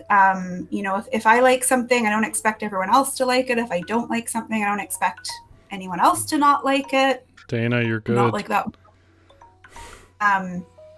But yeah, I don't know. I just never got into the Beatles. I don't really enjoy them. And some people get really, really offended when I say that. Like I've insulted. I will say more on that in a moment. But Dana, your time is up. Okay. We do like a hard switch because the ending we kind of read all at once. But if you want to read it, you can read it. I imagine Avalon's going to have to read through it anyways. Okay. Screams filled my ears as the water entered my lungs, and I choked for a gasp of air. Jason! Jason! The sound of my name emerged from the screams. Suddenly, I was coughing water onto the rocks on the beach. Oh, kid, you scared the bejesus out of me. But look at you, breathing like a baby turtle now. You're fine. Oh. Cool. Okay. All right. I have an idea in my head of who that is, but now I've done this. You. I feel like. Am I ending this, or are we doing one more round? We go until you end. So, like, if you have an ending, make it ending, and like we go until it's done. That's not a sentence. All right. So, but context would tell you what I meant, which is end whenever you feel you can. And if you really have an ending in mind that you feel like you can work all these things in and get it done, I'm comfortable with giving you a longer amount of time to do it. Okay. Well, I don't want to take away from either of you if you want to Avalon. write more. This is hard. So you do all the work you want to do for us. That's the way I ended the romance one, because it was all over the place, and I basically just steamrolled everybody and did it for 8 minutes of writing. But so I will set the timer, but if you're not where you need to be, I can give you more time. No, I think I can do this. All right. We're gonna end our horror story, maybe. Okay, go for it, Avalon. Dana, I have a completely benign observation on this Beatles thing and the Elvis and Beatles thing. And I think sometimes it comes down to, like, how much do you care about harmonies in music? Because obviously the big thing about the Beatles is they had a lot of harmonies and unusual harmonies at that. Whereas Elvis was doing more like classic gospel harmonies, which, if any at all, it was more like a textured character voice. Where are you at with Elvis, Dana? Wait. Okay, I missed. You guys brought Elvis into this conversation? Yeah, so I mentioned that we argued, well, not argued, but there's some debate about the origin of this statement, but there are people that say you either like Elvis or the Beatles, and Avalon likes Elvis. And so that seems to fit. That's so interesting. I always thought it was between being a Beatles fan and a Deadhead. I thought that was the... Well, like, who's a Deadhead anymore? Like the Dead had maybe one or two good songs, and the rest of it was the experience of being on acid and touring, right? Like, am I misremembering this? Okay, so this is like the like what's still standing as as something to like, I guess. Beatles, Elvis. I mean, I think you can like both, because that's what I was going to say. I kind of like both, but if I have to make a choice, I can listen to full albums of the Beatles. I really don't care about full albums of Elvis. Like, I listen to his best of, and I'm good. Sorry, Holly said the opinion that gets me death glares at parties is that I'm not a fan of the Tragically Hip. So, I will say, I think you're wrong, but I also completely understand, because I feel like the hip is something that's hard to get into. His voice is very strange, and so it's very easy to be turned off. And it's got this kind of country slow thing that isn't necessarily very popular, but there is something intoxicating about the hip if eventually it clicks for you. So it's something like sushi or red wine that you kind of like, you'll never just automatically like it. You actually have to put in some work. It's not like something you try the first time. Okay, sushi, yeah. That's assuming that you're like living in Western culture and you're growing up on, like, craft dinner and like kind of food. Yeah, I was gonna say, because I'm kind of I've kind of always eaten a lot of strange foods, and I wouldn't say sushi was an issue for me, but red wine's probably a good comparison. I don't want to say it's like that culture, because they are just kind of. Even coffee. I drink coffee, yeah. I think like arena. I think they are kind of like arena rock and all that, but. I'll tell you what ultimately pulled me in, and then I kind of got used to the rest and grew to like it, is what a poet he was. And honestly, most songwriters are not poets. They think they are, but without the music, it's trash. Like, it's just not well written at all. And I'll put a lot of Beatles songs into that too. Not all of them, though. But he was a genuine poet. And that alone kind of draws me to the Tragically Hip. Yeah, that's a good point. It is funny, like, I feel like there's been a lot of like sort of meme-ish things comparing like a lot of today's, pop music with like, even 20 years ago, like the lyrics, and it's just like the quality is just so different. There's poetry, and then there's like repetitive like vulgarity. Yeah, I have my own opinion on that, but I don't want to leave chat out for too long. I think Avalon just can't handle the rampant sexuality of that many bowl cuts. I get it. It's the Beatles. Well, we'll just say that's canon. That's the real source of it. It's the bowl cuts. She's too prudish for a bowl cut. The Michael Eglin says, I don't like Rush. You know, like, I can understand that. I don't like sit down and listen to Rush, but very often, but they're pretty impressive, and they're really pretentious, but a lot of music is. I don't think they're more pretentious than like Pink Floyd. Holly says, yeah, so this is the big issue. With the hip, it's just the voice. He was a wonderful guy, the songs are great, but the voice, no. Yeah, it took me a while to get used to the voice, for sure. Like decades of listening to it on the radio before I got used to it.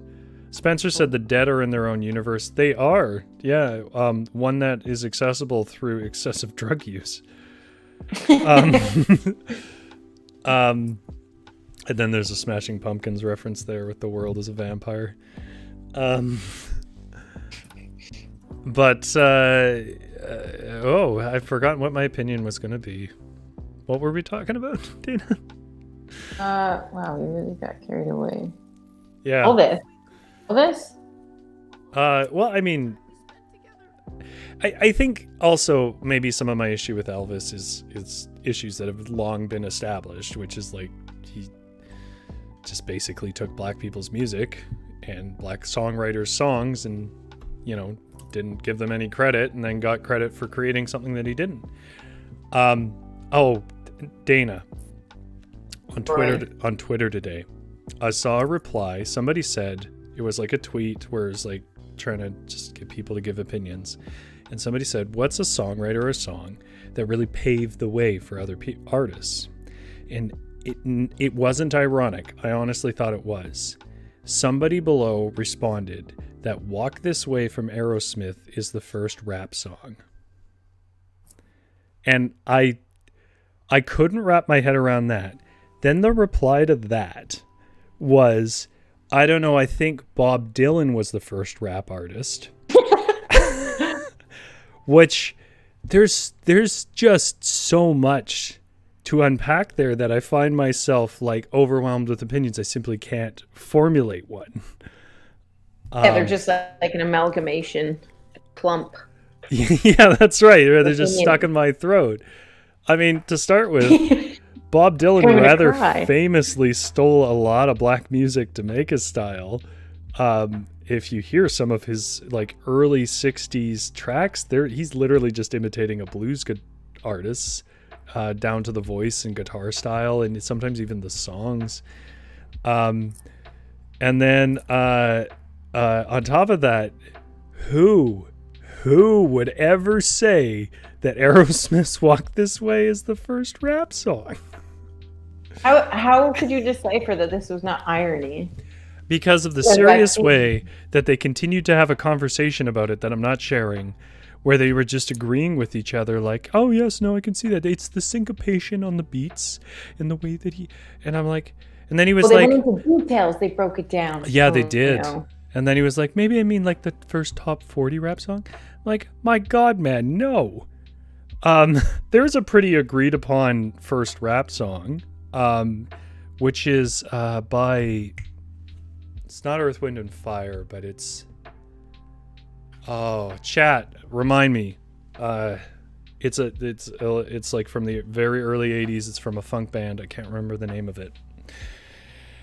But also rap was... people will help you with that, unfortunately. Rap... admittedly, this is the big conflict and debate in rap that sort of led to the West Coast, East Coast thing. But at least one likely origin of it was on the street corners in the Bronx with where they would sort of rhyme back and forth over jazz music and so on. Oh, interesting. That's an origin story. Holly seems to think it's not serious. I promise you, Holly, they were dead serious. She's saying it's an old meme about it being the first rap song, that somebody did say that, but not recently. There was no I went to their profile and looked like, is this a person who trolls? No. Rapper's Delight, that's what it is. Thank you, Michael. Rapper's Delight. Yeah. Well, now I just want to play it. I don't think I think I get copyright struck, so I can't do it. Yeah, that's right. And it started like these tropes in rap that became kind of the tongue-in-cheek thing. Hippity to the hop and you don't stop. Like that's in the beginning of it. 100% not Aerosmith. God, no, that's embarrassing and upsetting. Yeah. Oh, Nathan says, why are you making me relive this, Rory? Yeah, so I sent it to Nathan earlier today, and we were both kind of speechless. Yeah, it's insane. So you want to talk about an unpopular opinion that I don't hold? There it is. That's the most unpopular of them all, I would say. I think that even beats Avalon's. Yeah. To be honest. Because I think there are a lot of... I think there's a lot of non-Beatles fans. Yeah, that's what I was going to say. I think ultimately that's just taste. But for somebody to be so fundamentally ignorant about music. Okay. That's just, we're talking about facts now. Avalon, obviously we've gone over 2.5 minutes. Yeah, I'm done. All right. Do you want to read the whole story? Sure. Okay. So, just off the top, is there a title this should have? I think it's going to be The Circus Under the Lake. Oh, cool. Okay. Ooh. So, ladies and gentlemen, in chat, if we could get a hushed applause. Approaching the stage is Avalon Bourne to read her masterpiece, The Circus Under the Lake, a creepy horror story. Wrote in collaboration with Dana and Rory. So no, we're just ghostwriters. We'll give you all the credit. Yeah. Go ahead. The sun that day at camp, that day I met Laura Dern. Memory is faded, a curling tea-colored photograph that still manages to fill my soul with dread. I was 12, not really a child, not yet an adult. Summer camp was my whole world. It was late afternoon, and most activities had finished up for the day, and those of us already free were down at the lake, waiting for the sky to darken enough for the campfires to start. I had been swimming with a few others, but both Jimmy and Tina had gone back in, hoping to snag an early hot dog. But I wanted to spend the hottest part of the day deep in the chilling lake, a decision I would come to regret deeply. I was swimming out deeper and deeper, excited to be out of the vision of the usually ever-present counselors. It was almost too cold in the middle of the lake, but bracingly so. I wondered how far I could make it before the coldness or teenage authority would reel me back to the safety of the shore. Suddenly, I felt a pressure on my foot. I pulled my foot back and it slipped loose. I yelped a bit, and the beach patrons didn't seem to notice. I was compelled to shout, "Probably just the seaweed." They heard that and turned and said, "But it's fresh water." And they laughed and turned back to the barbecue. It made me nervous to look down at all, but I looked down and the deep black void stared unflinchingly back. I breathed a sigh of relief, but then the void took the shape of a constricting large eye. I opened my mouth to scream, but it was quickly filled with a cold hand that grabbed my tongue and yanked me under the water. Through my blurry eyes, stung with grim lake water, all I could see of the owner of the hand was 2 red eyes and a single red nose over a row of teeth. It hovered over a pupil that consumed the lake floor and had the striped tents of a circus staked into it.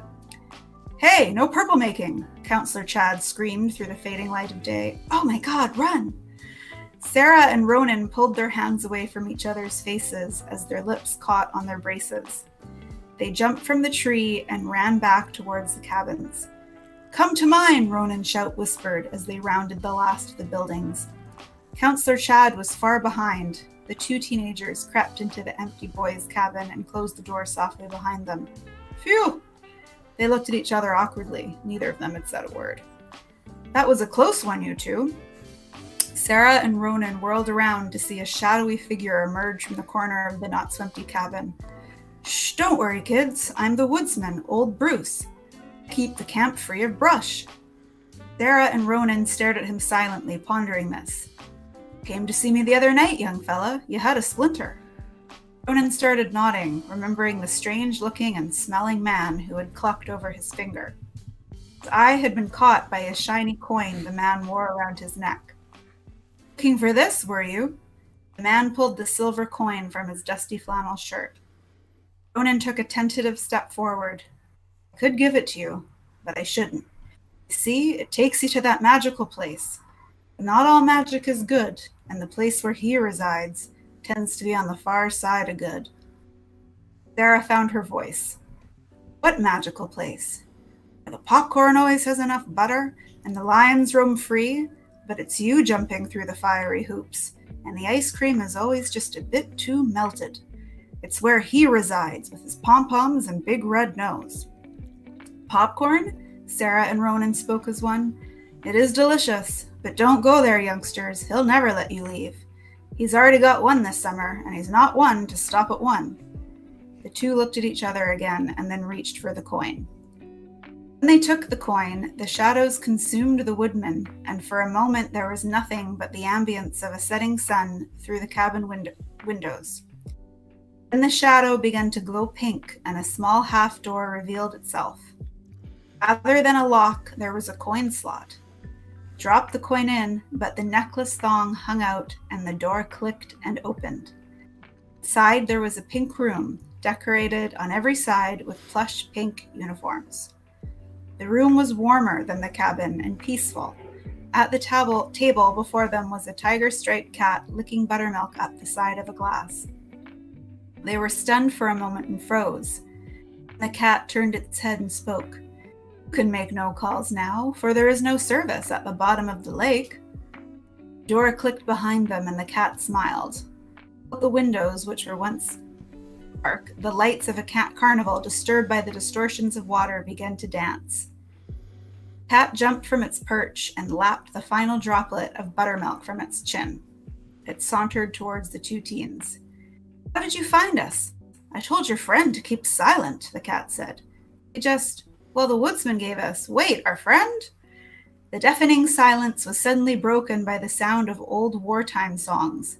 A record player in the corner had started to spin on its own volition. Then it skipped, and it kept skipping. Behind a glass wall at the other end of the room, a familiar figure was visible. Jason! I heard my name from far away, as though underwater, which made sense. I turned and saw Sarah running towards me, and then saw her trip over a mote of dust and fall. I banged on the glass, but my warning was in vain. Jason! Sarah was back up, and her and Ronan were now both banging on the glass. I had a sudden glimpse of the time my grandmother, my mother's mother-in-law, took me to the fair, and we got lost in the funhouse. Mirrors twisting and turning. Anxiety overtook her, and my grandmother smashed through the glass with a steel nail file she kept in her purse. Force of pressure, Jason. Force of pressure. I reached through the pockets of my swimming trunks, and my hand closed around a coin. How did this get here? I thought as I started smashing it against the glass. The glass started to chip, and I could see the cracks radiating from the mysterious coin. I smashed harder, tearing a fingernail. Not quite all the way, leaving a painful snag. The sound of the circus surrounded me and my stomach dropped. He's coming, I whispered. I saw a shadow lurking towards me, a familiar profile denoting his right-hand woman, her high-pitched guffaw filling the space, a vacant, good-natured face hiding the mania underneath. Wherever he went, she led the way. I had felt the pressure of suffocation in my lungs since I came here. I realized I was swimming. Two figures in the distance that were waving to me at the end of the hallway. I swam towards them down the hall of mirrors. I felt something slide across my arm, but I saw nothing. I looked in the mirror. I saw a centipede of arms reaching for me. Suddenly I was pinned and my mouth filled with lake water. I was Screams filled my ears as the water entered my lungs and I choked for a grasp of air. Jason! Jason! Sound of my name emerged from the screams. Suddenly I was coughing water into the rocks on the beach. Hey kid, you scared the bejesus out of me. But look at you, breathing like a baby turtle now. You're fine. I desperately breathed in the air of the earth, the sweet oxygen that gave us land animals life. I opened my eyes and looked into the female version of old Bruce.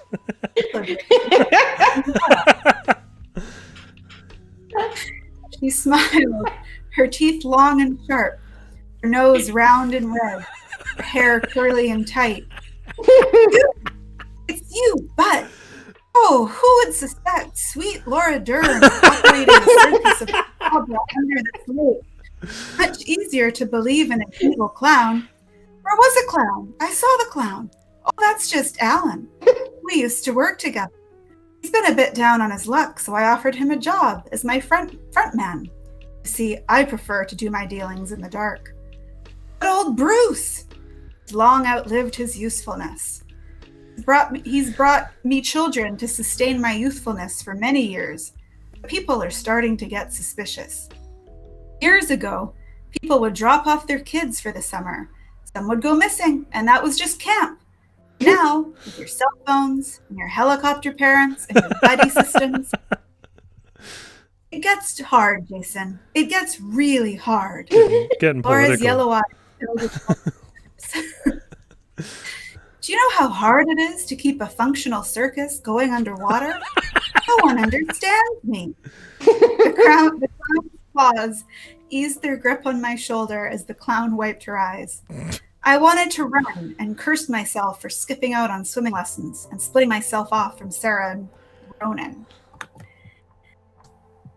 The claws held my shoulder loosely now, and I could feel the slipperiness of my sunscreen, and I yanked myself out of her grip.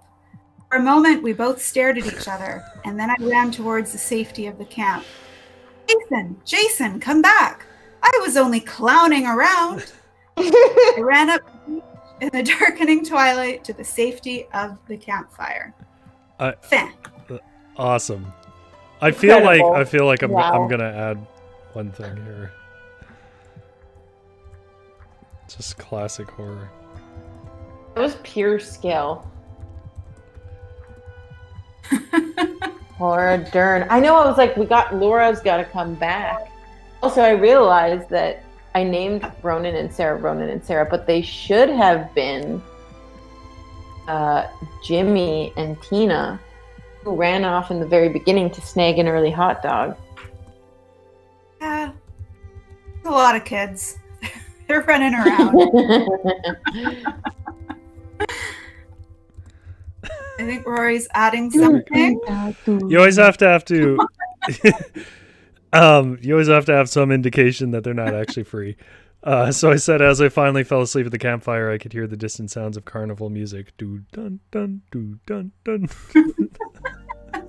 Oh my god. Well, we're getting applause in the chat, so that means we did something. I was gonna say right, but let's be honest. Holly says, I have to say this is the most complete story so far. What are you talking about? Our romance story was cogent, had an appropriate number of characters to introduce and develop for the pages. And the ending really fed out of the beginning. Laura and Bruce Dern, so. And incorporated Laura Dern. Yeah. Which clearly Sarah makes points out that sucks for Sarah and Ronan. Yeah, I guess we left them in the circuit. Oh yeah, that's right. They're dead. Oh well. They're providing youth to Laura Dern. Do you think we should like hashtag Laura Dern on Twitter or something? Yes. Like, we wrote you a script. It's just an outline. Are you interested? Maybe get your dad on board. All right. Yeah, exactly. dad. Well, Caroline says, great job, you guys. Well, thank you, chat, for complicating things. It definitely isn't fun without you. Laura Dern's father's name is Bruce Dern. Mhm. It's a deep cut there. I just wanted to. You get the credibility.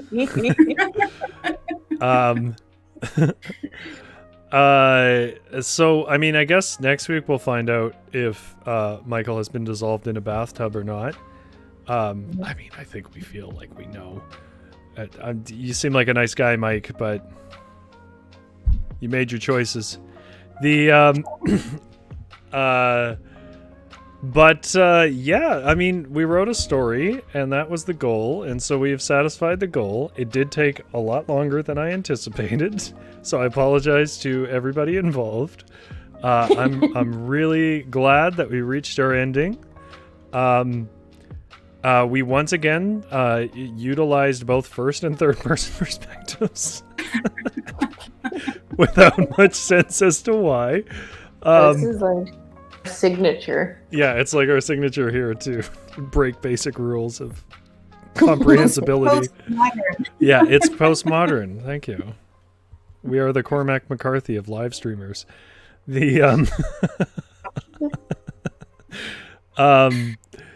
All right, well, I won't take too long here. I'm just, to wrap it up, if you haven't already, if you appreciate that Avalon worked in Laura Dern, please give us a like. Give us a little thumbs up there. It really helps the video out.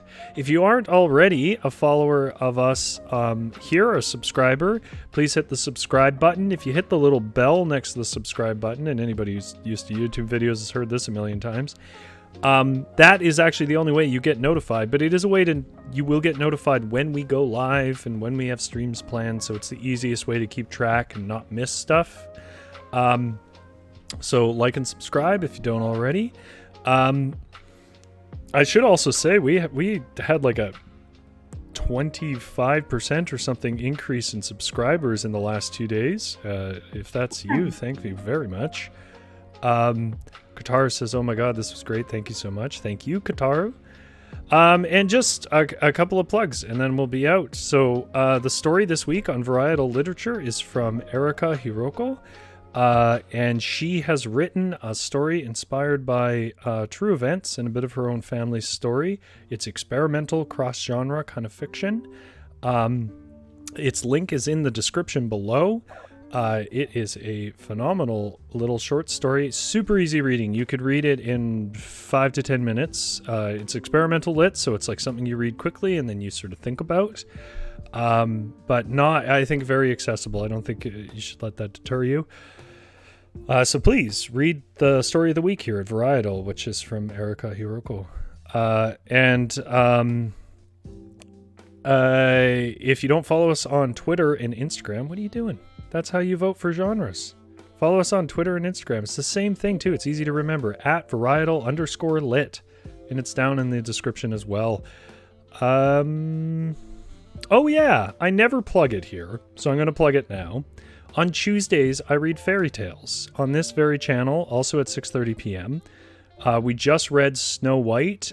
We just read a story from Edith Nesbit. And if you don't know Edith Nesbit, you should look her up on Wikipedia. She's a super impressive woman. And she has a really cool story called The Book of Beasts that's in that stream. And we also read the incredibly sad, but very compelling Hans Christian Andersen's story, The Steadfast Tin Soldier. And in the previous 2 weeks, we read the entirety of The Snow Queen, which is the basis for the Frozen movie. So if you are curious what that movie was based on, but you do not want to read it yourself, that's why I'm there. They're a very different feel. They're a lot more chill than this. It's a good thing to kind of go to bed to. There's a fire that burns, and we listen to calm music, and we just read fairy tales. So that's Tuesdays, and there's some already up on the channel. All right. Is there anything I missed? Anything you got? Oh, your podcast. Yeah. Dana, you have a podcast coming out hopefully at the end of the month about decolonization, which is a very cool idea. Yeah, it's we're kind of getting ready to launch the website for it, which will have the audio trailer. That should be up in, I would say, a week or two. So that'll kind of have all of the updates and everything on it. And yeah, we're looking to have a pilot episode published within a month or two. So Very cool. I'm looking forward to that. it's called Unsettling. Very cool. And I'm Avalon, really excited. Avalon, for everybody who stayed, I was curious if you wanted to tell them your idea or whether it's not developed enough. I can give a little teaser. So I'm working on another version of games. Not quite what we're doing here, but more focused on romance and almost like choose your own adventure kind of romance. I'm still working out the details, but my intent is to basically write personalized romance stories with really ridiculous tropes that would be based on, the first and last letter of your name. So you would have, maybe a list of usual female characters in a romance story. And if your first name started with F, then it would be bride abduction. Right. And right. then if your last name ended in N, then that would be your male character. Or maybe we'll also do make it inclusive and have stories for everybody. But basically, sort of choose your own adventure, and then I'll write a tiny little postcard story utilizing all of those tropes. Yeah. I'm still figuring it out and how exactly it'll work, but more to come on that. But if you are interested in that, you can follow us on Instagram, or you can follow even Avalon on Instagram. And maybe let her know in the comments if you want to made into a little short postcard romance story with your name, which I think I'm really excited about. Super cool. I'm also, and here's the last thing, and then I'll let you all go home and have a life. We're going to do things a little different with Lit Games next week. It will be on a vote. It won't necessarily be genre, and all I'll say is it's going to be kind of... thinking of calling it Fan Fiction Thursday. Yeah. So I will sort of piece that out over the week, but I will say if there is maybe some famous characters that you think we should do some work with, maybe that's a thing you should put in comments on Twitter and Instagram. All right. So next week we're back same time, Thursday, 6:30. And if you don't follow us on Twitter and Instagram, that's how you'll vote for what we're doing next week. And if you want to just chill out and listen to old fairy tales, come Tuesday, 6:30, same channel. Thank you very much, guys. Thank you very much, Dana and Avalon, for coming out. Thank you. I will talk to you all later. Bye, Chad. Bye, Chad.